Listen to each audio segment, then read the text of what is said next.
Hey, y'all. Okay. Hey. Anyway. Yeah. Call it just, I didn't know we was doing call and response. Hey.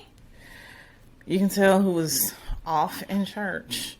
Anyway. Okay. So here we are listening to, as we take another walk down memory lane.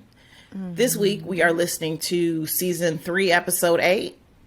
Mm-hmm. Season 3, episode 8. Family Affair. And this is when we read the book White Whiskey Bargain by Jodie Slaughter. Or as you like to call it. What do you be calling this book? White Whiskey Bottom, White Whiskey Woman. I apologize, Jodie. I wasn't even going to do this because I don't want you to feel like I'm disrespecting the title of your story. However, Jodie's the fucking homie, so she's probably sitting at home laughing at the fact that we're, fucking up the title. Long as them checks are written out to the right person. God damn it. Okay, so yeah, this one was a fun one. The one thing that stood out to me about this whole fucking story is the Pozole. Pozole, yes. I want some. It makes me fart so bad. Maybe I'll make some next week. Do you like red or green? Did we talk about this on episode? I like red, but I'll try green. A red and a green. They're both really good. All right. Oh, I gotta start cooking again. Summer's almost over. Fuck. Listen, I was in a grocery store yesterday, and my fatigue hit in the middle of the grocery store, and I had to struggle to get home. But before that, I realized that I gotta start packing fucking lunch again. Oh, yeah. We don't do that. Well, my kid doesn't eat. Everything. Doesn't eat meat. So I have to, send her with lunches. And I was like, fuck. So I started, buying, lunch shit. And she was like, ooh, I ain't seen these. And I'm like, and you not into, because you don't go back to school for 2 weeks. Put that shit back. Yeah. What is you doing? What is you doing? Anyway. Exactly. But so there were 2 things that stuck out to me in this relationship. Relationship in this episode. Mm-hmm. One, man, I laugh a lot. And it's loud. There was a lot of that in this episode. Yeah. It was funny. And then the other, we talk about our friends a lot. And I always wonder, do they know that we be talking about them? I know some of them listen to the show. Yeah, some of them will call and be like, hey, girl, that was me. I'm like, yeah. But sometimes I wonder, do things go over their heads because we have to be so, vague about who we talking about? I know for a fact that happened with one person. I'll share it with you once we're offline. Okay, yeah. Because I'm we talking about y'all niggas a lot on this show. A lot. So, all right, y'all. Get your wine, your weed, and whatever you need. That's me scatting. Wait, no, I should not use that term. No. 1, because I use it horribly. 2, it also means other things. Anyway, y'all listen, enjoy, let us know your thoughts. Peace out. Bye. Come here. Get off.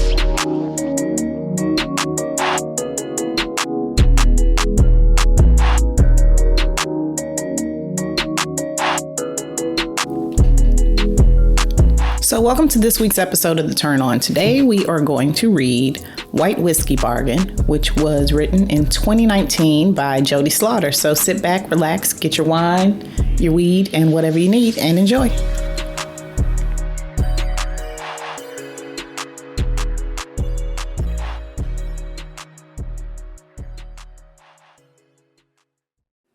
White Whiskey Bargain by Jodie Slaughter.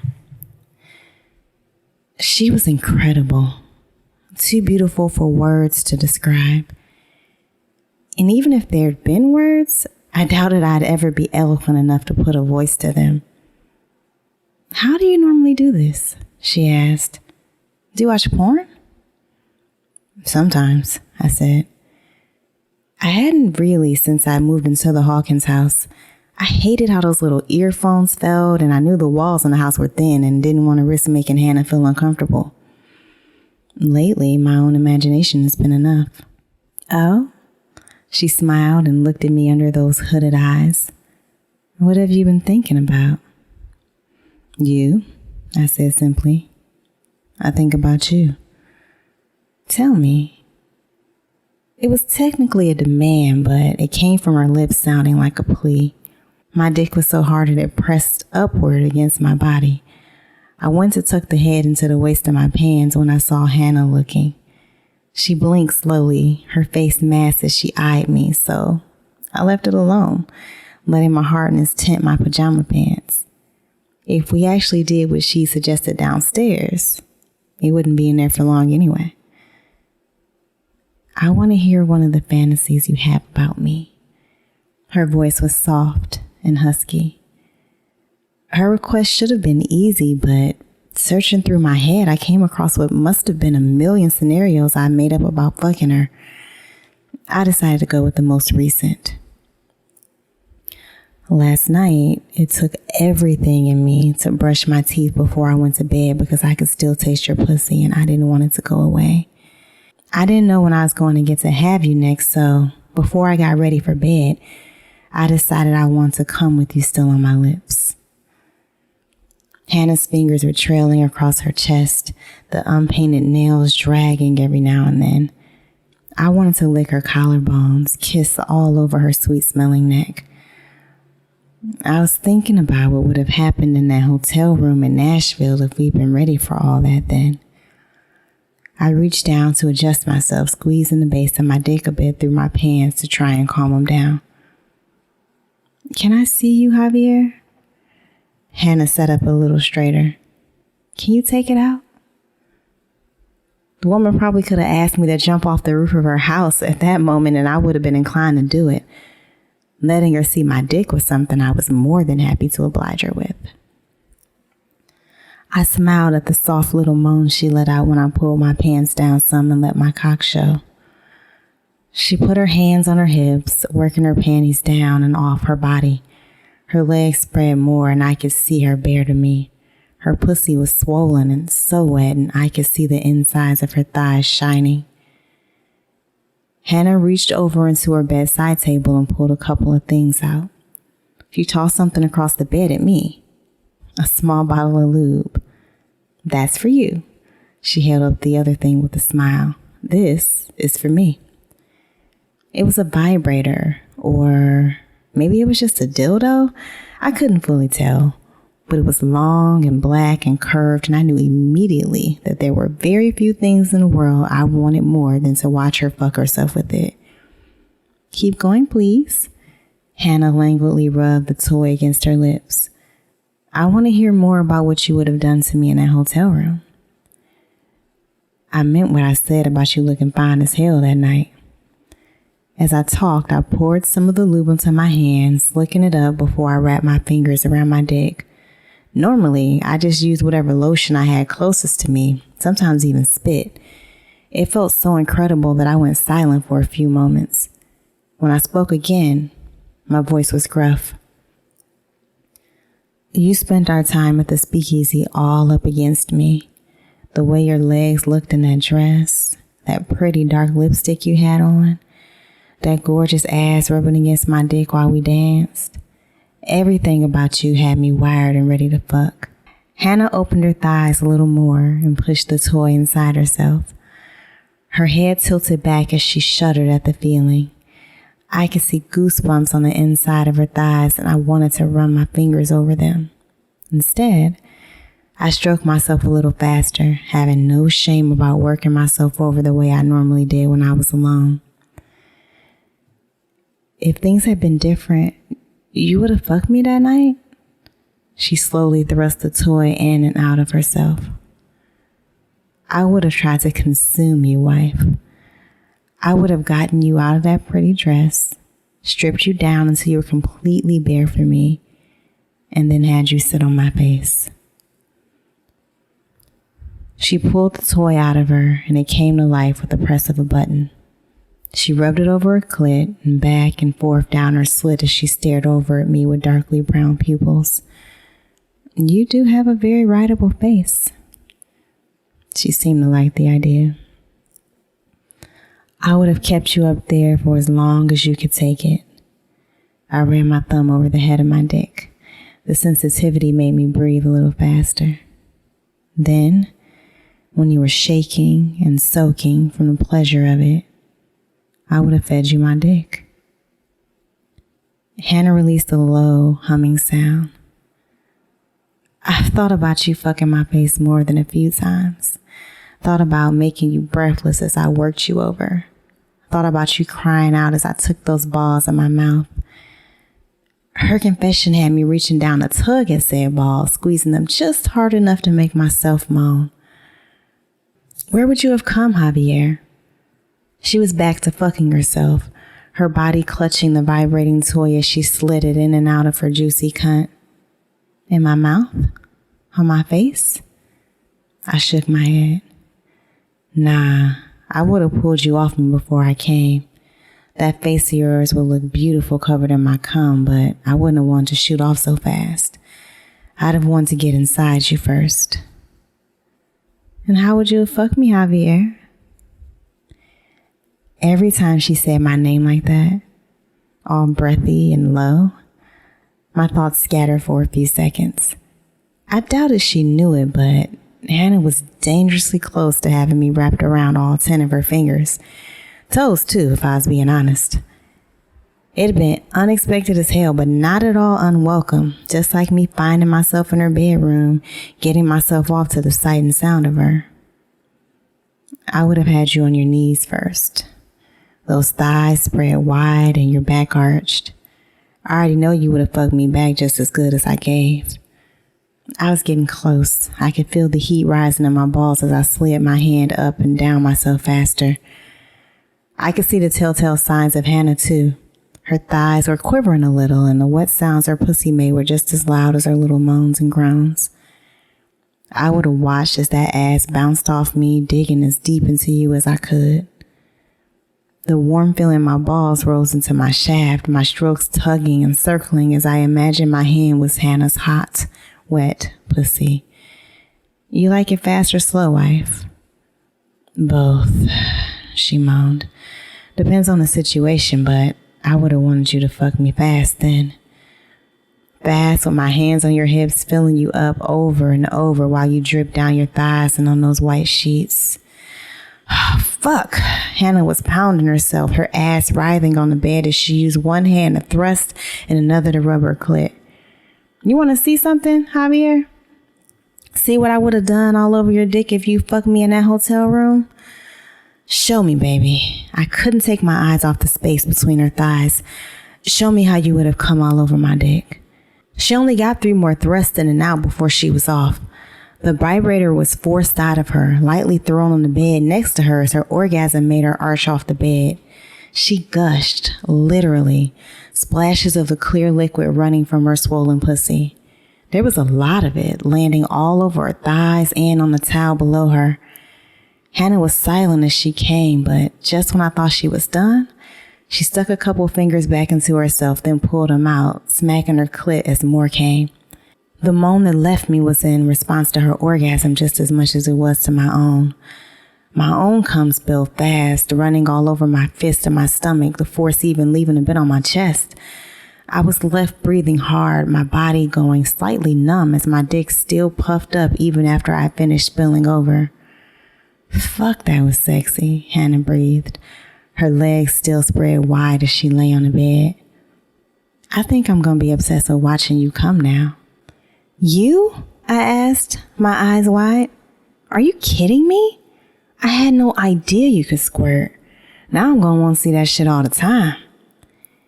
It takes some special technique to learn how to make me do it, she chuckled. I'll learn whatever the hell I need to in order to make you do that on my face as often as possible. I was dead serious. I'll teach you. She sat up and I could see the sexy fold of her stomach through her tank top. I stood, went around to the side of the bed she was on, and leaned down to brush my lips against hers. My dick was still half hard against my thigh as I kissed her, the feeling of her hot mouth and soft tongue against mine making my spine tingle. Let's go clean up, I said softly against her mouth before helping her up. We gathered her wet towel and threw it in the hamper in the bathroom before washing ourselves up.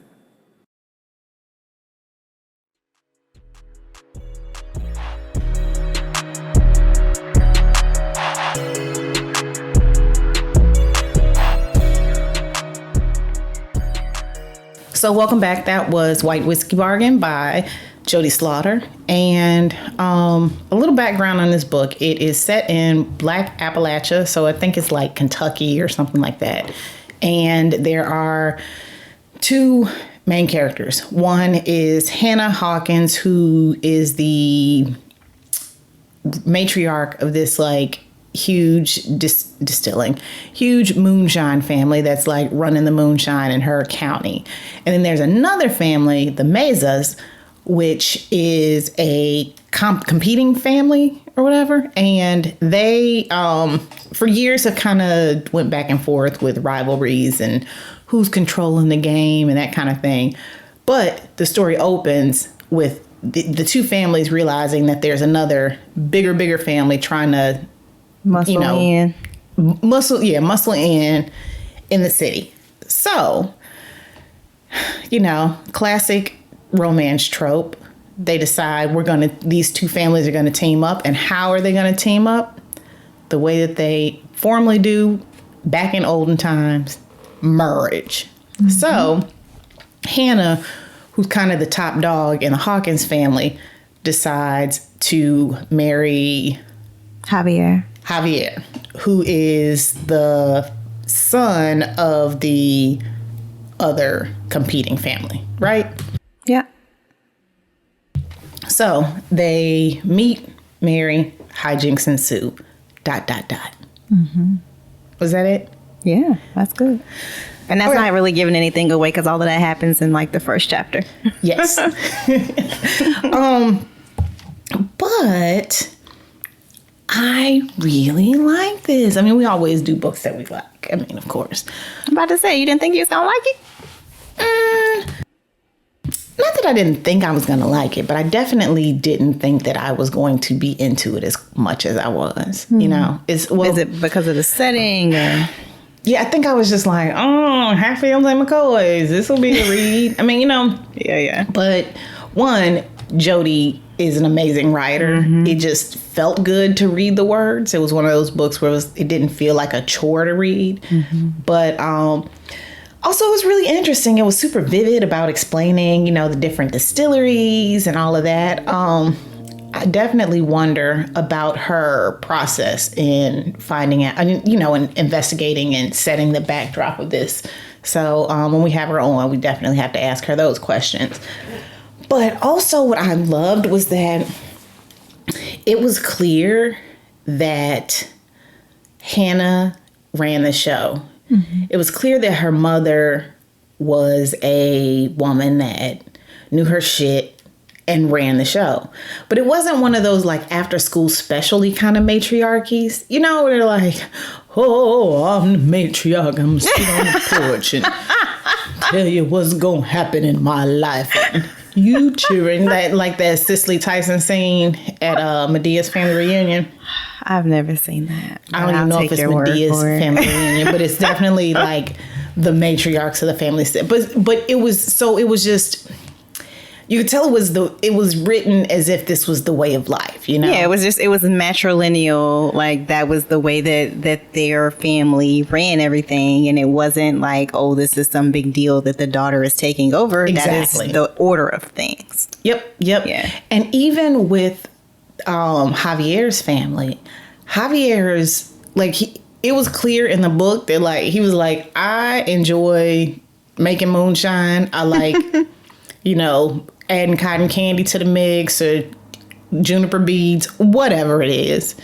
But it was very clear that he was on some like, you can handle this shit. I'm going to do what I like. And and again, that's one of those things that I love seeing in relationships where it's not like a power struggle. Yeah, it was just we fall into our lanes and it works. So I loved that about the book. Also, her mother, Hannah's mother, although she wasn't in the book, was a very large figure in the book.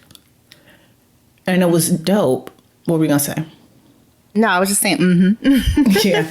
And it was dope because even through that, she was still a person that was flawed and all of that. I was going to say a specific, I was going to get into specifics, but it might, not that it'll be a spoiler, but it'll just be giving too much about the book. We want you to read. She wasn't deified. She was treated as a real person who had flaws, who sometimes knew what she was doing, sometimes made decisions that weren't necessarily the best, but did what she had to do for her family and the family business. Yeah. And even with those flaws, again, it was like life. It wasn't this like, oh my God, stares into camera, mama. It was just, this was some shit she did that served her and the family at the time. Now we got to move differently. So I really love this book.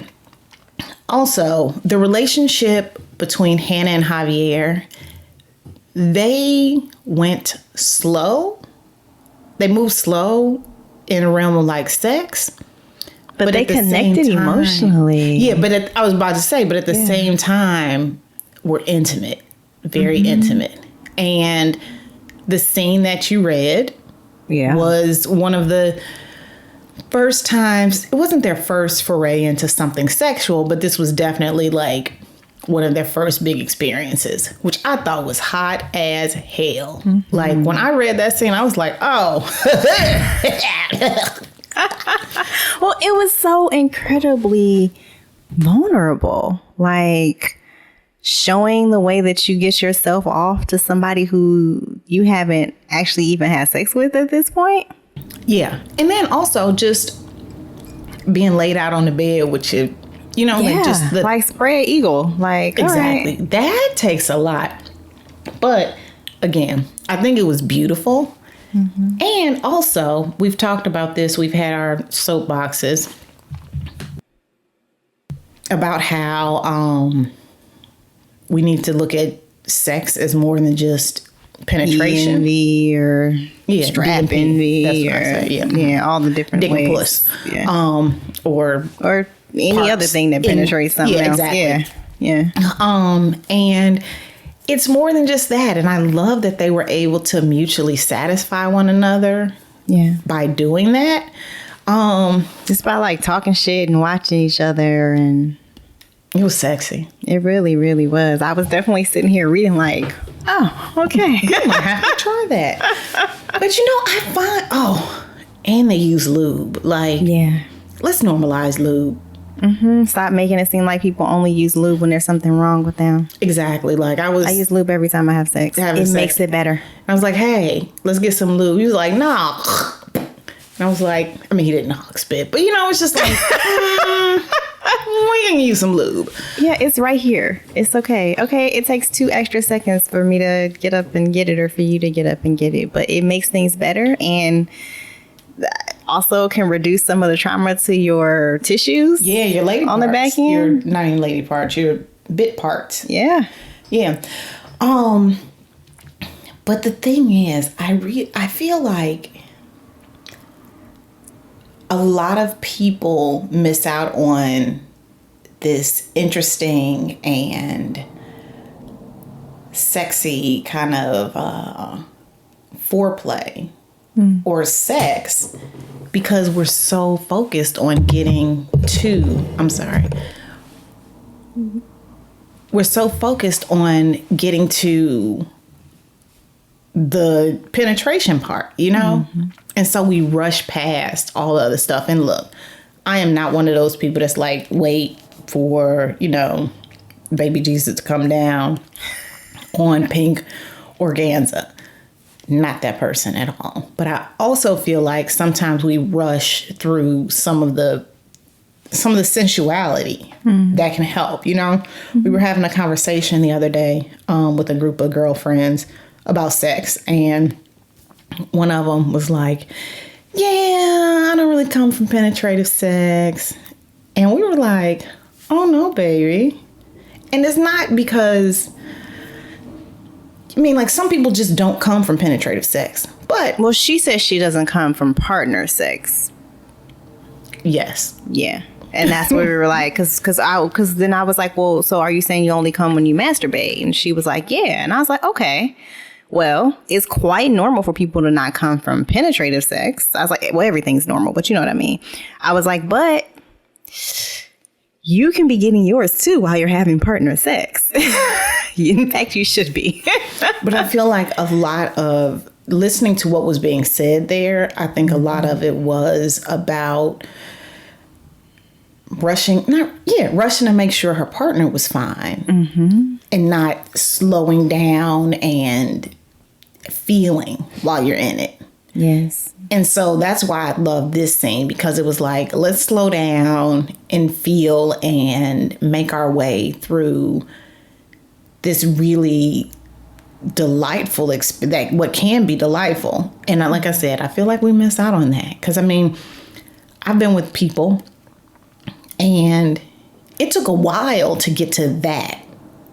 You know, it's because it was like, okay, we done fuck from the back, fuck from the side, hung off the stairs, did this, did that, did this. And then we were like, okay, now let's find some other ways to do things. So I just really like that was how they kind of started things out. Yeah. I mean, I can remember a relationship where this was long time ago. My partner was trying to get me to masturbate for him, and I just didn't feel comfortable. Like, I tried, but I know my face was all fucked up because I was feeling nervous about it. In hindsight, I was not comfortable in that relationship, and that's why it was a problem. But I wasn't able to put myself in a place where I was able to let myself be vulnerable enough in both physically and emotionally to be able to do that. And so it was really cool to see that they were able to get there. I do want to circle back a little bit to what we were just talking about our friend and make a really fine point on the fact that there's nothing wrong with making sure that your partner gets pleasure. In fact, you should. However, if you are letting your partner...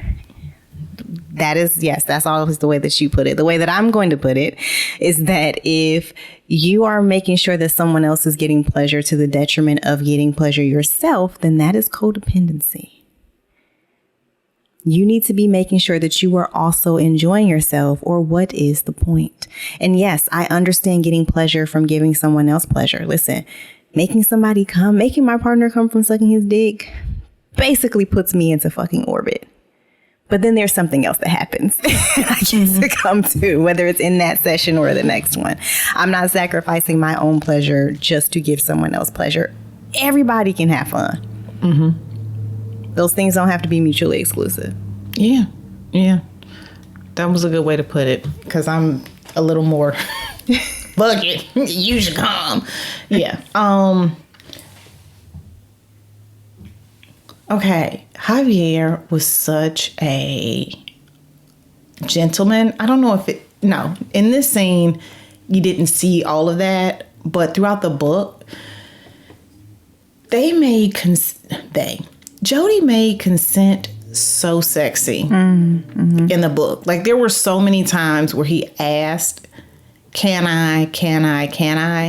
And it was just, so gorgeous. And again, like, consent is sexy, and it's possible to be, it's possible to happen in a very sexy and sensual way. And I think that Javier did it so well. And also it has a lot, to me, it has a lot it looks a lot like chivalry. We always say we want a man that's chivalrous and hold the doors open and all of that. Well, some people do. I just think we just want somebody that's nice. Right. But you want someone who's not an asshole. That's what you want. Exactly. But I think consent is a part of that, like seeing a guy asking, hey, you look absolutely beautiful. Can I kiss on you? Can I put my dick in your booty? Whatever. I think it's just so beautiful to see it written out. And you can tell that there's like this tenderness and this care that Javier has toward Hannah. And I was just like, oh, Javier, you can have it all. You can do it, Yeah. So I'm rewatching New Girl. Man, I love that show. It don't matter. You don't have to love it because I got another friend who watched it with me the first time, and come to find out, we both started a rewatch within a day of each other. So now we're watching it together again. It just makes me so very happy. Love her. Yes, it makes me so very happy. And an episode I was watching last night, there was a character who he was getting these really mixed signals from his boss, and one of the chicks on the show was like, stop asking, just grab her and kiss her. And of course, my alarm bells are going off like, nah, nigga, like, you're getting mixed signals. Do not do that. Mm-hmm. But so they're in a situation, they're like in a parking garage, and he's like replaying what old girl told him. And he's like, fuck it. And he like throws his stuff down all dramatically and runs up to his boss and grabs her. And then we cut to security watching this shit on the camera and coming out and grabbing his ass. And I was like, yes, that is right. Do not just be grabbing bitches. He's like, it's consensual. It's consensual. She wanted me to do it. And she ain't say shit. And they took him away. And I was like, yes, the power of consent. Do not be jumping on motherfuckers. Yeah. But I mean, we think that it looks so beautiful and sexy when we're like, just kiss her. Nah, bro. No. Because also, like I want to hear that you want me, that you want it. And I think that was also what was so beautiful about sexy about this scene that you read. Like, Hannah was like, what did you want to do? Yeah. Tell me exactly how you was about to be a nasty MF on me. Yeah. How she kept saying his name at this. So what were you going to do to me, Javier? Where were you going to come on me, Javier? I was like, oh, yes, bitch. Yeah, it was definitely a sexy scene.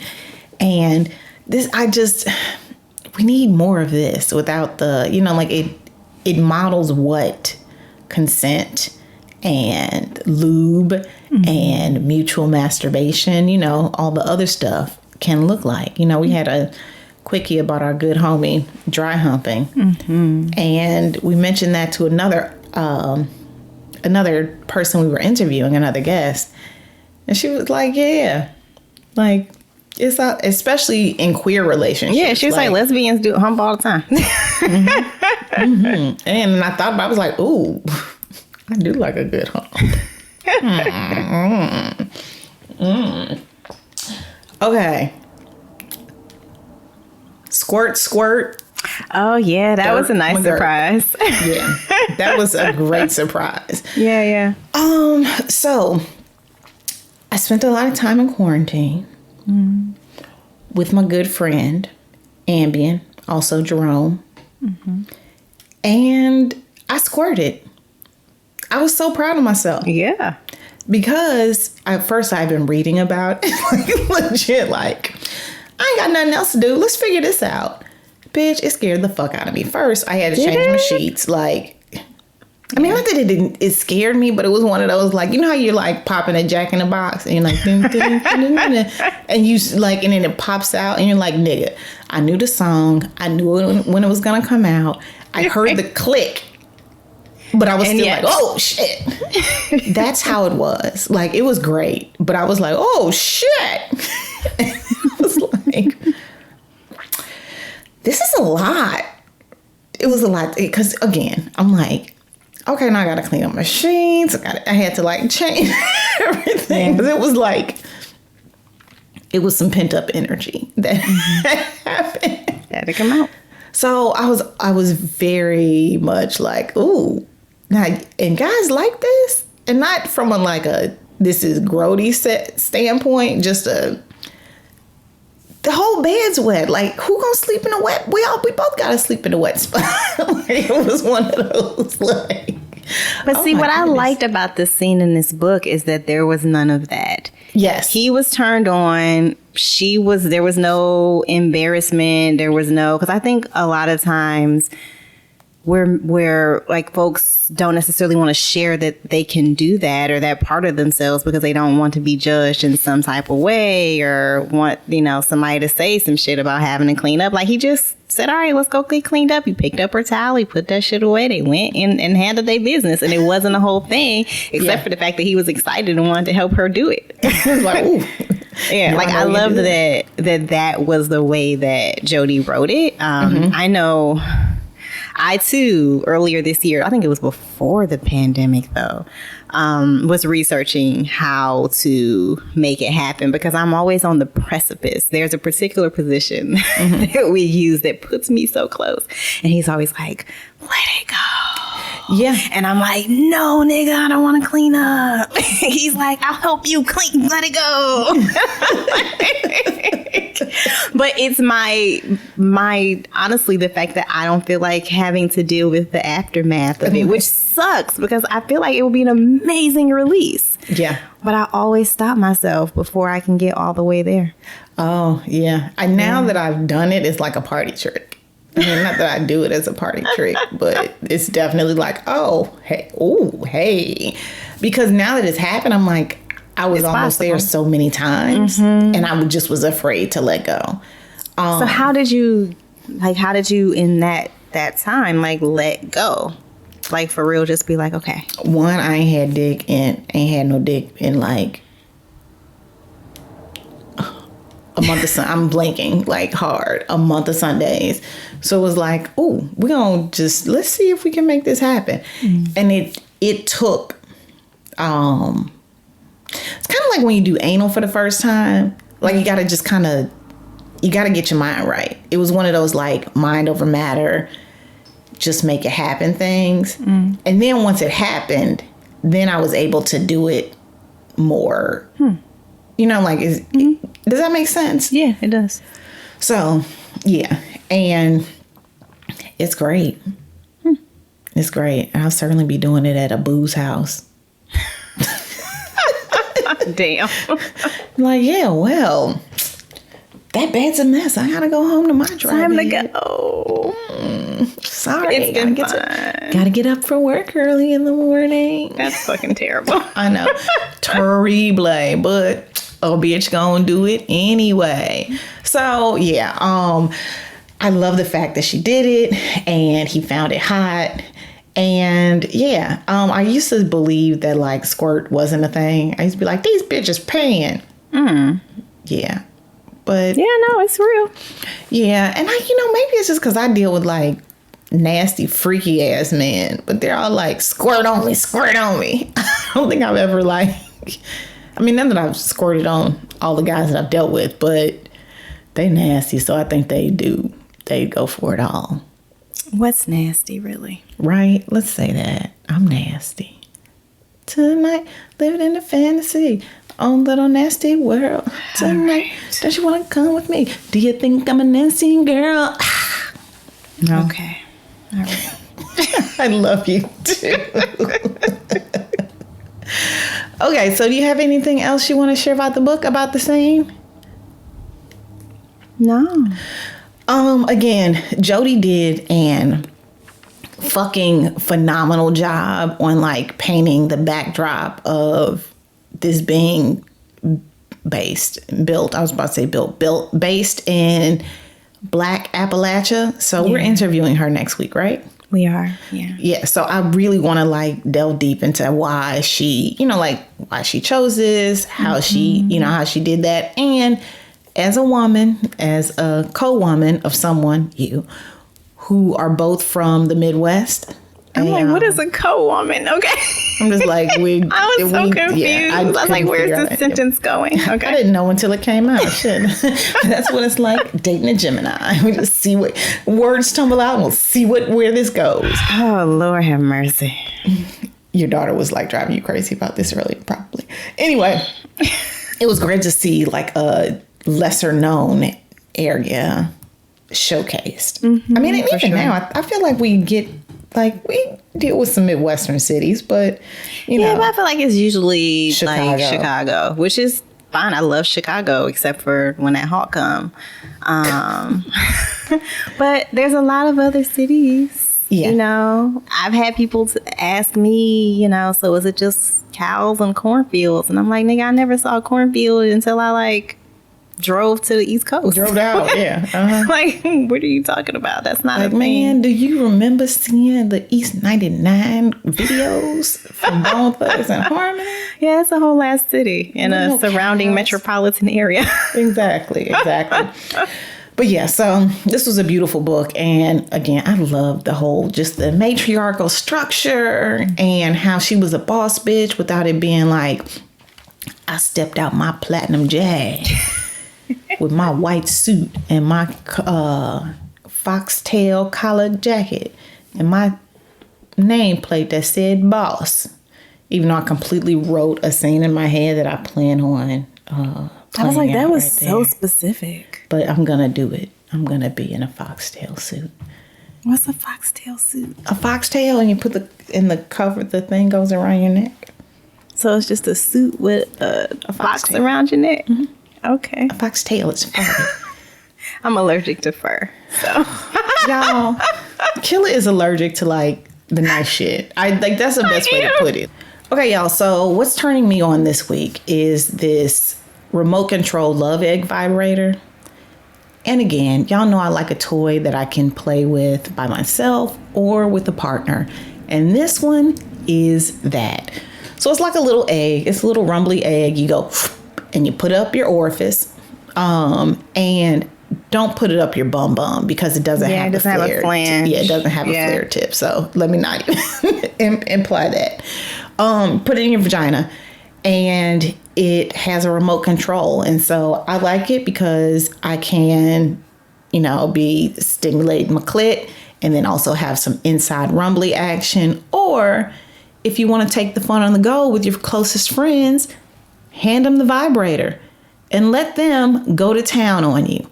This one I like because also you can't do the Bluetooth like we did for the other apps, the other vibrators that we showed you, but it's definitely fun if you're out with your partner at dinner or something and you put it in before dinner and he can turn it on or off while you're doing it. And I've definitely been at dinner trying to order some food and been getting buzzed.